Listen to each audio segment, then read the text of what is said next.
Welcome to the Guitar Channel. I am super happy to welcome you a new interview. I am with the one and only Juha Ruokangas with a super funky flower shot, almost as funky as mine. Juha? I think mine is a bit funkier than yours, though. Okay, we'll talk about that after the interview, Juha. How did you survive the first day of the Holy Grail Guitar Show, Juha? Survived very well. Yeah. Fantastic time. I think it's the best so far. Yeah. Looking back on so this is the 4th edition.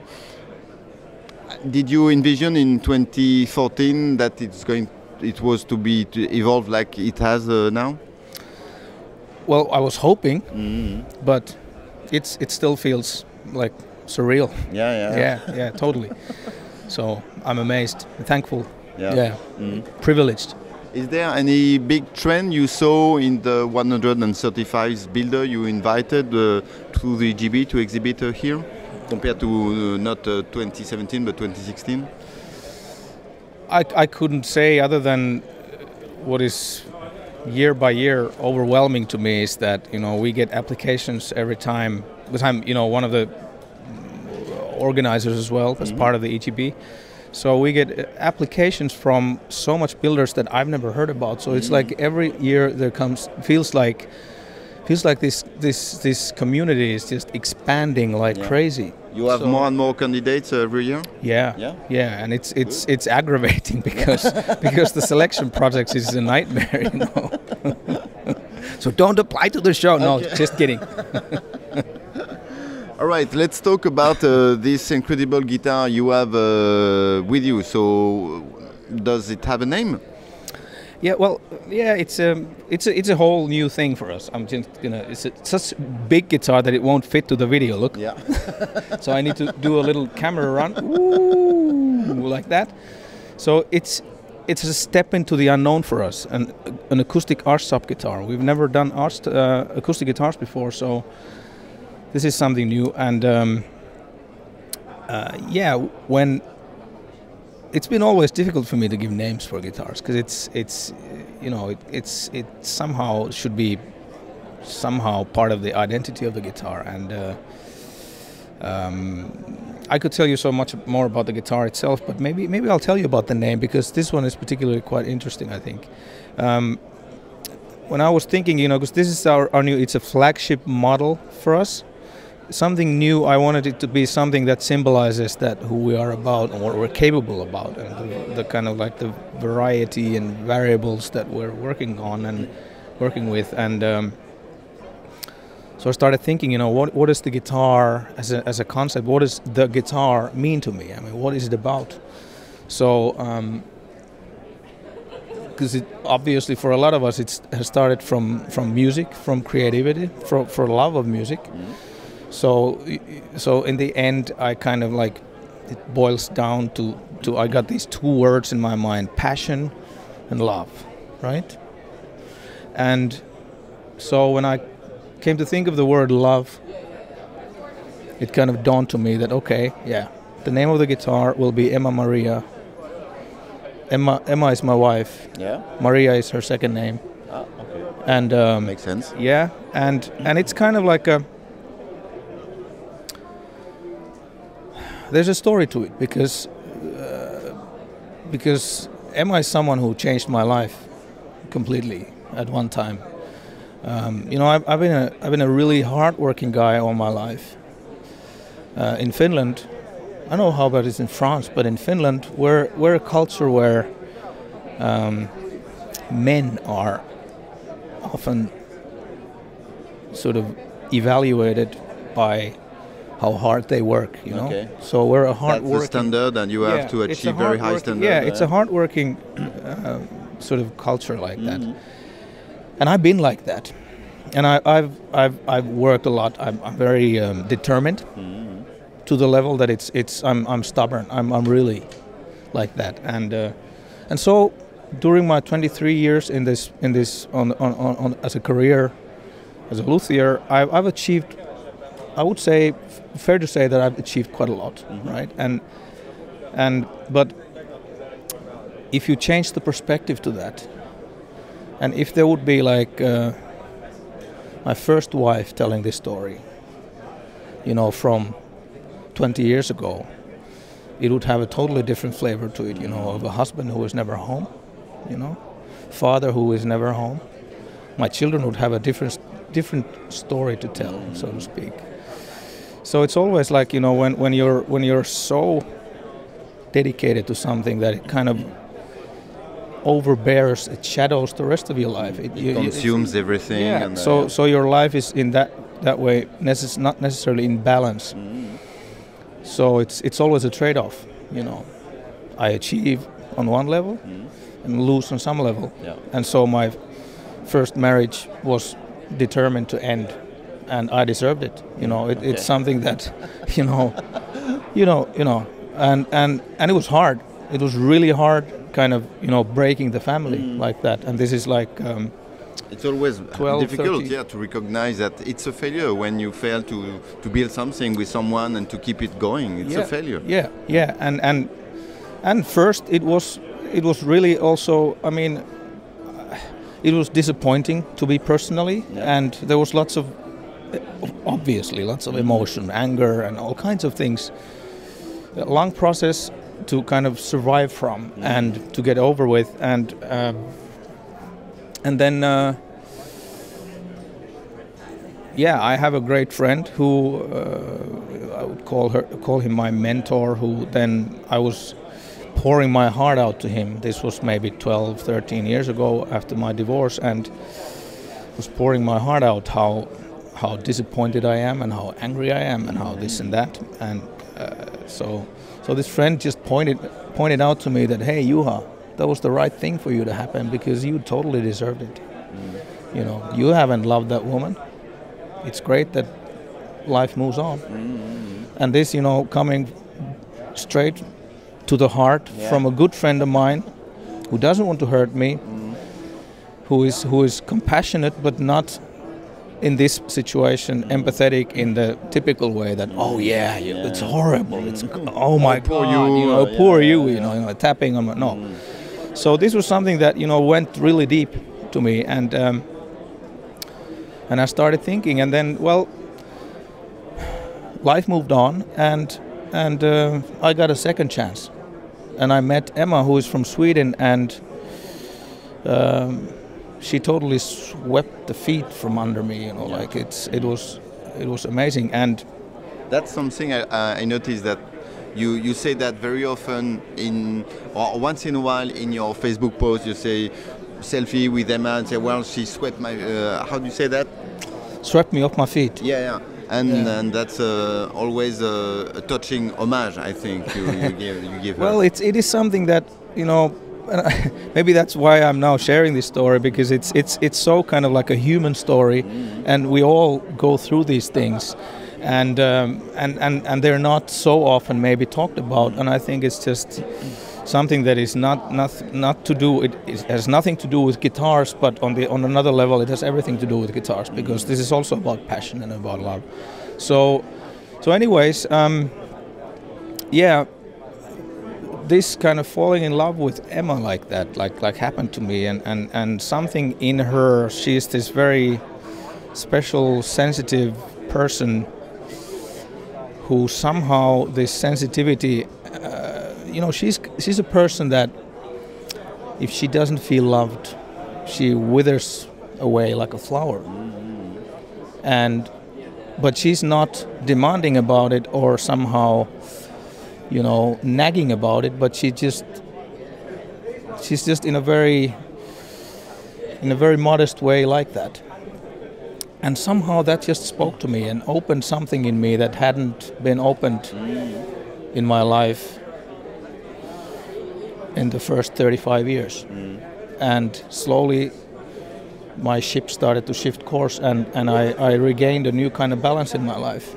And I learned like 2 days ago that she was a guitar builder at one point, so I suppose that makes the big difference also in your relationship, no? Yeah, of course, because we can share that part of my life too, and it's a big chunk of my life, the guitar making. So nowadays, I mean, what has happened is that we work together, we're married, we have a child, we have a 7-year-old son, and it's beautiful.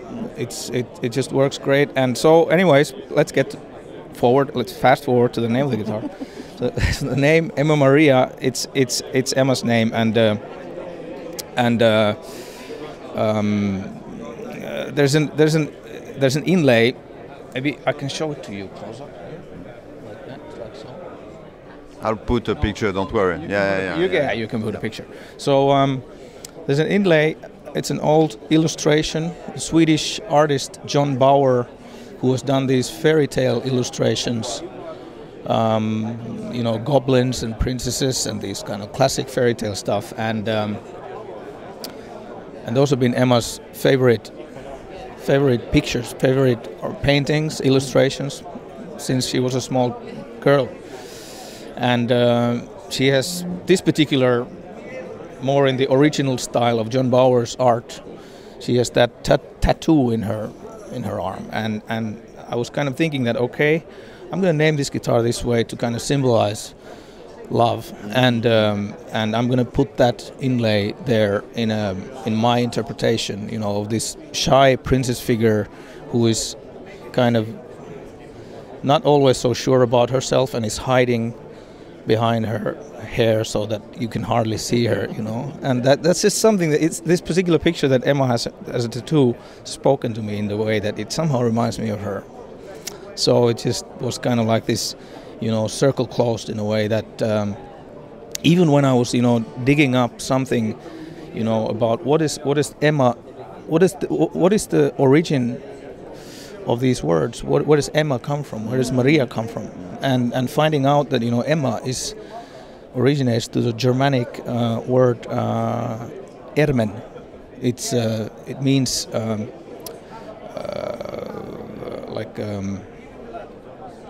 how do you say, universal, okay, or the whole, universal, like infinite. And then and Maria kind of symbolizing the God in the female form. Yeah. And I was thinking that, this is it. I have something. This is deep stuff. This is an omen, so it's like I felt that this has to be, and I had my hair in my body like sticking up, and I was thinking that this has to be done, right? So so it's a guitar. I think it says in my table there's a little plate next to this guitar, and it says Emma Maria, love transformed into music, and I think that's pretty cool. Yeah. Mm. What were the influence you had when you start to design the archtop guitar? Do you have some masters you put at the pantheon of archtop building? Yeah. Well, it's first of all, archtop guitar is something that I wanted to do for a long time, and there was just never time for it, and it's been in the back burner for years for us. And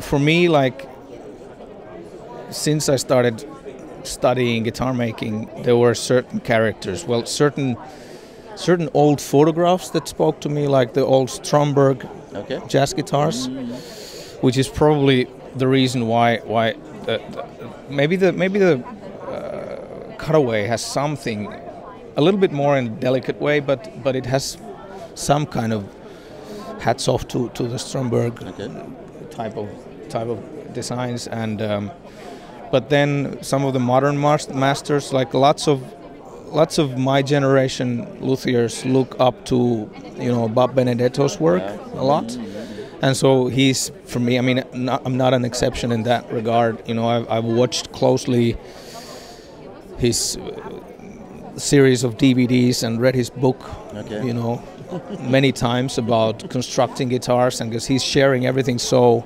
very openly from every aspect of the craft and even of the business. I mean, his book is spectacular. I think it's still up to this day. It's one of those books, if you're into making guitars, get Bob Benedetto's book, because that is something that speaks. I mean, it doesn't matter what type of instruments you make.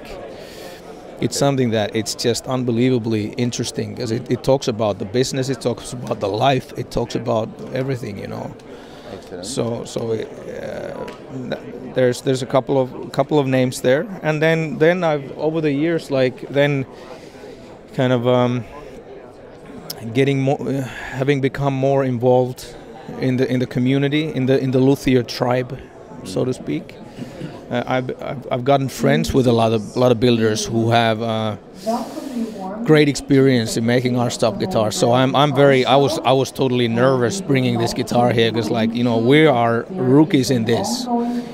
That okay, how is it gonna play? How is it gonna sound like, and all that stuff. So because this is literally we're stepping outside our comfort zone. We're making electric guitars, but tuning an archtop, and doing the recurve and the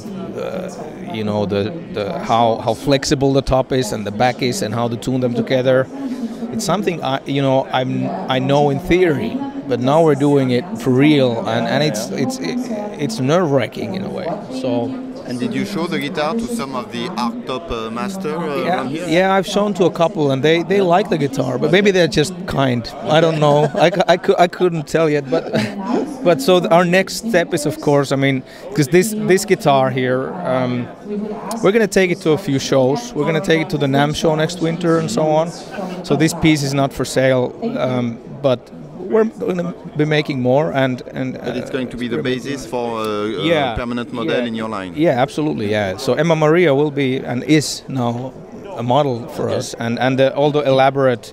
Maybe if you show in photos some of the binding, wood carving work and detail. That's something that we did for the Holy Grail edition of the guitar, but obviously it's not something that you.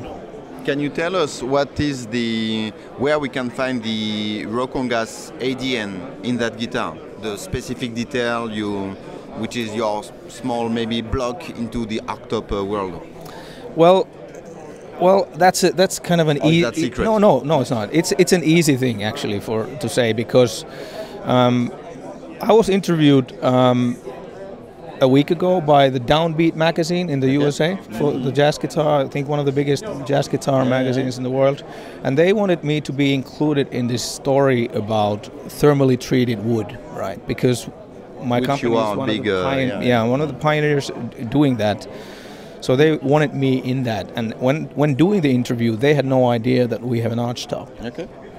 And this is interesting, because when I talked to the journalist from Downbeat magazine, it turned out that even though thermally treated wood, the roasted wood or torrefied tone wood, stuff like whatever names the Americans have given it over the years, it is still a Finnish originated invention, and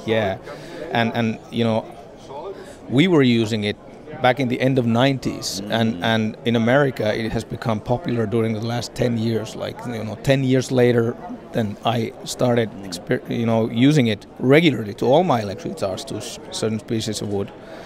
So it I told Downbeat magazine that we have an archtop now coming, and they were super thrilled about it, and they want to include this to their article, because they couldn't find anybody in North America making archtops from the thermally treated wood.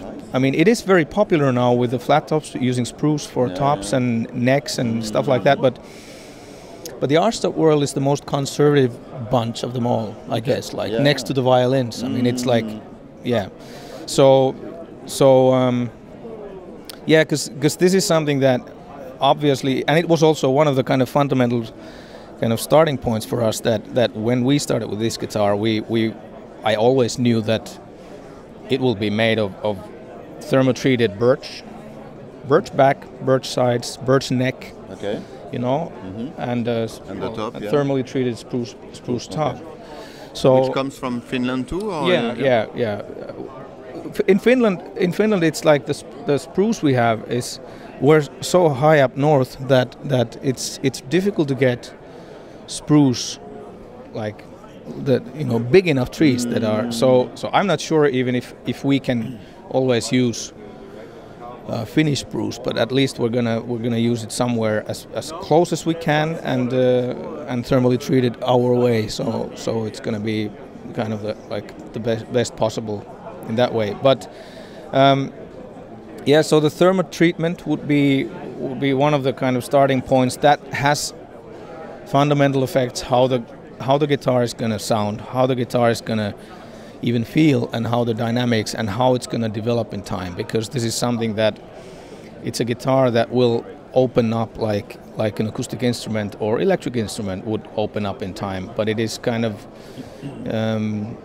with the thermal treatment we get kind of a head start. It's kind of we get the first 10 years, okay, for free, So the travel machine forward. Yeah, so it's something that is quite nice, and especially for me the kind of like the absolutely most important reason why we're using thermally treated wood is the increased or added stability. So we wouldn't, and now especially more than even in our electric guitars, dealing with the thin plates, the back plates and the bent sides and stuff. So stability is really even more important. Yeah, and often really a headache for a luthier, because at what time of the year are we going to make it, and where is it going to ship, and what is their climate, and all this stuff. And when you can start with wood that is matured, seasoned, aged to begin with,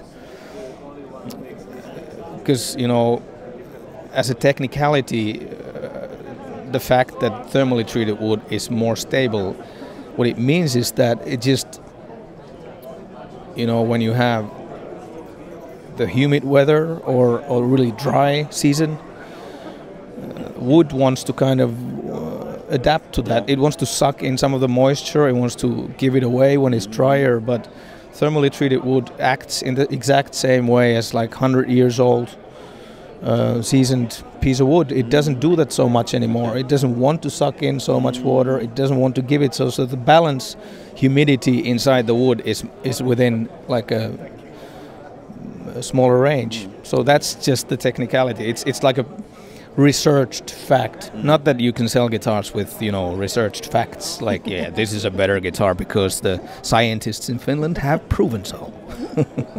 But any idea of when the standard model is going to be available and what kind of price range we are talking about? Well, the guitar is available for order now. Okay. Yeah, so it is available. We're already making now the first order. Okay. The first ordered guitar. Great. And so it is available. So send me email. Okay. Send me your credit card number, and send it to me. Yeah, right. Yes. I'll take care with you. Don't worry. Yeah. Okay. Sounds great. We have a deal. So the price range, it's going to be starting from 20,000 euros. Okay. Yeah, and this piece, there's a good question. What does this piece cost? I haven't really thought about it. What do you think this should cost? I don't know. I mean, this is something that, this is a guitar we made. Show some pictures to show the detail, because it's difficult to understand otherwise. But this is guitar that we spent so much time on, so much effort on, and I don't think I'm going to even sell it. Okay. So it's kind of like that. But I would say that from the point of view, if you ask me the value of this instrument, I probably shouldn't sell it under 60,000 euros. But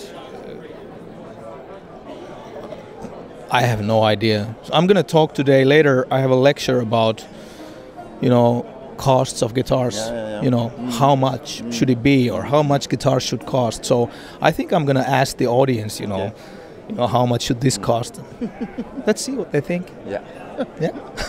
It was great to have you again on the show. Thank you very much for sharing all those stories, and also thank you very much for all you do around the guitar world through the EGB, through the Holy Grail Guitar Show, because I've been there since the beginning of the Holy Grail Guitar Show, and it has been a blast every time. So and it's getting better and better every time. It's hard to believe, but it is actually. So thank you very much.